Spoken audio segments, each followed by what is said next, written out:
Hi guys, welcome back again. तो placement season आ रहे हैं और इसमें सबसे पहला जो हमारा राउंड रहता है वो रहता है एप्टीट्यूड का राउंड। तो एप्टीट्यूड का राउंड सबसे मोस्ट इंपॉर्टेंट राउंड है और इसके ऊपर हमें डिटेल नॉलेज होना ज़रूरी है कि इसके अंदर क्या सिलेबस रहता है, किस तरह से इसका प्रिपरेशन करें। तो एप्टीट्यूड का प्रिपरेशन किस तरह से करना है और इसका सिलेबस है वो इस वीडियो में हम डिस्कस करने वाले हैं। आपके लिए एक ब्लॉग मैंने यहाँ पे क्रिएट कर दिया है। तो चलिए फिर लैपटॉप की स्क्रीन की तरफ बढ़ते हैं और देखते हैं इस ब्लॉग को। तो जैसे कि आप स्क्रीन के ऊपर देख सकते हो, यहाँ पर आपको एमएनसीज के लिए भी प्रिपरेशन करना होगा, फिर किसी स्टार्टअप्स के लिए भी प्रिपरेशन करना होगा प्लेसमेंट्स के लिए। तो यहाँ पे एप्टीट्यूड राउंड बहुत ज़रूरी है और एप्टीट्यूड का क्लियर करना बहुत मैंडेटरी है, क्योंकि इसके यदि आप क्लियर नहीं करते हो तो आगे के राउंड्स में हम जा नहीं पाते।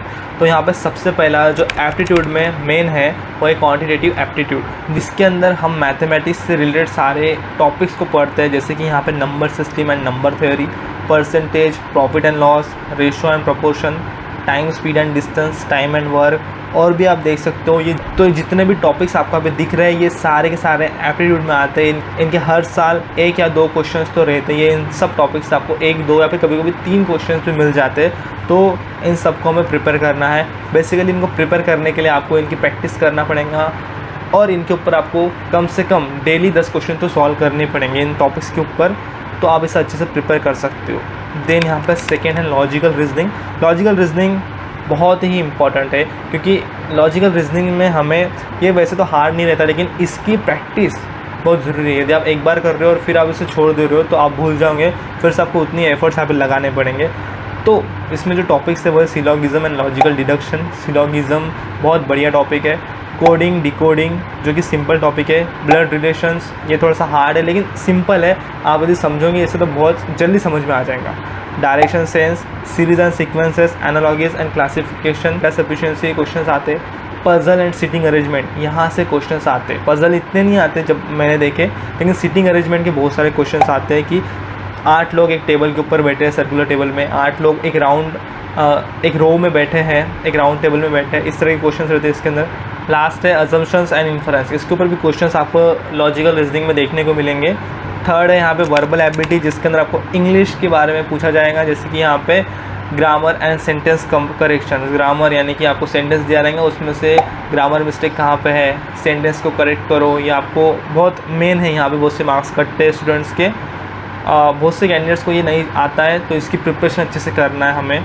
वोकैबुलरी एंड वर्ड यूजेस, तो वोकैबुलरी यानी कि यहाँ पर आपको वो किसी भी सेंटेंस का सिनोनिम पूछ लेगा, एंटोनिम्स पूछ लेंगे, और वर्ड को कहाँ यूज़ करना है, ये वर्ड का सिनोनिम क्या है, ये आपको पूछते हैं बेसिकली इसके अंदर। रीडिंग कम्प्रहेंशन में आपको पैसेजेस दिए जाएंगे, जिसके अंदर आपको क्वेश्चंस रहेंगे और वो क्वेश्चंस के आंसर आपको पैसेजेस में ढूंढना है। ये तो आता ही है, 2 पैसेज तो रहती है मिनिमम।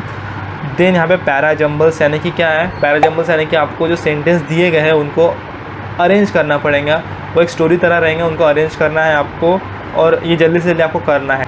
देन यहाँ पे synonyms, antonyms and analogies, then critical reasonings, ये यहाँ के इसके पॉइंट्स हैं। तो ये बहुत मैंडेटरी है। बेसिकली इतना तो आपको आएंगे इंग्लिश के इस वर्बल एबिलिटी के टेस्ट में। देन ये जो मैंने 4th आपको दिया है ये इतना मैंडेटरी नहीं है, लेकिन प्रॉब्लम सॉल्विंग टेक्निक्स ये कभी कभी इसके ऊपर क्वेश्चंस आ जाते हैं कोई कंपनीज़ के अंदर। तो ये इतना मैंडेटरी नहीं है, लेकिन इसके ऊपर कभी कभी क्वेश्चंस पूछ लेते हैं। साइकोमेट्रिक टेस्ट में इसके ऊपर क्वेश्चंस आपको पूछ लेंगे। वो बेसिकली साइकोमेट्रिक टेस्ट का ये पार्ट है। वहीं पे आपको पर्सनैलिटी टेस्ट होती है, उसके ऊपर आपको ये पूछते हैं। तो वो आपके analytical thinking and decision making के ऊपर क्वेश्चंस रहेंगे, टाइम मैनेजमेंट के ऊपर क्वेश्चंस रहेंगे। अब बहुत बार वो पूछते हैं कि आप इंट्रोवर्ट हो कि नहीं, तो आपने उसको बोला नो, तो फिर आपको वैसे ही क्वेश्चन पूछेंगे और वो आपको फंसाने को देखेंगे कि आपने जो पहले आंसर दिया था वो आपने रॉन्ग दिया था। वो आपको चेक करेंगे, तो आपको हर बार सही आंसर देना पड़ेगा वहाँ पे। तो साइकोमेट्रिक टेस्ट के अंदर ये आपका 4th प्रॉब्लम सॉल्विंग टेक्निक्स आते हैं। देन मैंने आपको यहाँ पे एक बोनस दे रखा है, जिसके अंदर प्रोग्रामिंग कंसेप्ट्स के बारे में मैंने आपको बताया है। तो यहाँ पे वो आपको प्रोग्रामिंग लैंग्वेज इसके ऊपर क्वेश्चंस पूछते हैं। ये आपका अच्छा होना चाहिए, जैसे कि C++, जावा और पाइथन। ये मैंडेटरी है प्लेसमेंट्स के लिए। एक कोई लैंग्वेज आपको आनी चाहिए जिसके अंदर आप इंटरव्यू क्रैक कर सको। Then data structures and algorithms mandatory है। डेटा स्ट्रक्चर्स के अंदर arrays, link list, stack, queues, string भी यहाँ पे मैं इसको बोलूँगा, स्ट्रिंग भी बहुत मैंडेटरी है। मैं आपको बता देता हूँ कि स्ट्रिंग के जो क्वेश्चंस है वो बहुत मैंडेटरी है।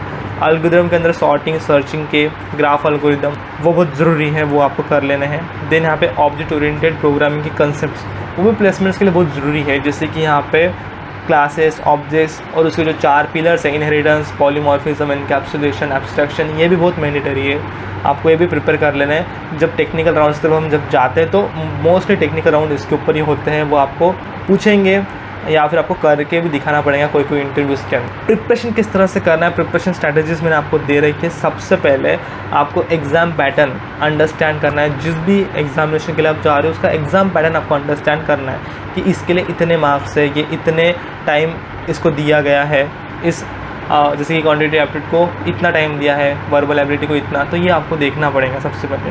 देन प्रैक्टिस करना है हमें रेगुलरली, उनकी प्रैक्टिस करना बहुत ज़रूरी है, क्योंकि स्पीड के लिए और एक्यूरेसी के लिए आपको मोस्टली प्रैक्टिस करना यहाँ पे ज़रूरी है, वो भी डेली, क्योंकि अब आपका टाइम आएगा प्लेसमेंट्स का, तब आपको वो रेगुलरली प्रैक्टिस करना पड़ेगा, उसको टाइम देना ही है, मिनिमम 2 आवर्स दो आप, लेकिन आपको देना ही पड़ेगा। आपको यहाँ पे थर्ड पॉइंट है कि लर्न शॉर्टकट एंड ट्रिक्स। तो इसमें क्या करना है, आपको कैलकुलेशन, मेंटल कैलकुलेशन करना है, माइंड के अंदर कैलकुलेशन करना है, जो भी सिंपल क्वेश्चन रहेंगे उनके लिए अप्रोक्सीमेशन का यूज़ करके आपको जो सिंप्लीफिकेशन के क्वेश्चन रहते हैं उनका आंसर निकालना पड़ेगा। एलिमिनेशन स्ट्रेटजीज यानी कि trial and error method MCQs की, वो आपको यहाँ पे यूज़ करनी है। टाइम मैनेजमेंट बहुत ज़रूरी है, आपके एग्जामिनेशन में टाइम बाउंडेड एग्जामिनेशन रहती है, तब हमें टाइम मैनेज करते आना चाहिए। तो यहाँ पे avoid getting stucks on a difficult questions. तो जो भी डिफ़िकल्ट क्वेश्चंस आपको लग रहे हैं उनके ऊपर टाइम मत दीजिए ज़्यादा, उसको छोड़ दीजिए, आगे जाइए, और जब आप आगे जाके आपके सॉल्व हो जाएंगे क्वेश्चंस, फिर आप इसको फिर से टैकल कीजिए। और आपको हर एक सेक्शन को उसके वेटेज और डिफ़िकल्टी लेवल के हिसाब से टाइम देना पड़ेगा, टाइम आपको अलॉट करना पड़ेगा, अलोकेट करना पड़ेगा, और फिर आपको आगे बढ़ना है। मोस्टली होता क्या है कि हम ये फॉलो नहीं करते, लेकिन अभी से आप इसकी आदत लगाओगे तो आप ये कर जाओगे आगे, आपकी इसकी प्रैक्टिस हो जाएंगी बहुत सी। Analyse and review after practising, analyse करो आपके परफॉर्मेंस को, आइडेंटिफाई करो आपके वीक एरियाज़ को और उनको इम्प्रूव करो, और आपकी प्रोग्रेस को और आपके स्टडी प्लान को कीप ट्रैकिंग, उसको ट्रैक करते रहना है हमेशा। आपका जो स्टडी प्लान है वो चेंज भी कर सकते हो आप, आपके अकॉर्डिंगली आपको चेंज करते रहना है, उसके ऊपर ट्रैक करते रहना है, और उसको आपको आपके प्रोग्रेस को ट्रैक करना है। मेनली ये पॉइंट्स जो है हमें इसको फॉलो करना पड़ेगा। 6th पॉइंट है मॉक टेस्ट, जो कि बहुत इंपॉर्टेंट हो जाता है एग्जामिनेशन के पर्सपेक्टिव से। जैसे कि 10th में जब हम होते हैं मॉक टेस्ट लगाते हैं एग्जामिनेशन की बोर्ड की, तब प्रैक्टिस करने के, तो मॉक टेस्ट बहुत ज़रूरी है। ऑनलाइन मॉक टेस्ट बहुत सारी अवेलेबल करके दी गई है।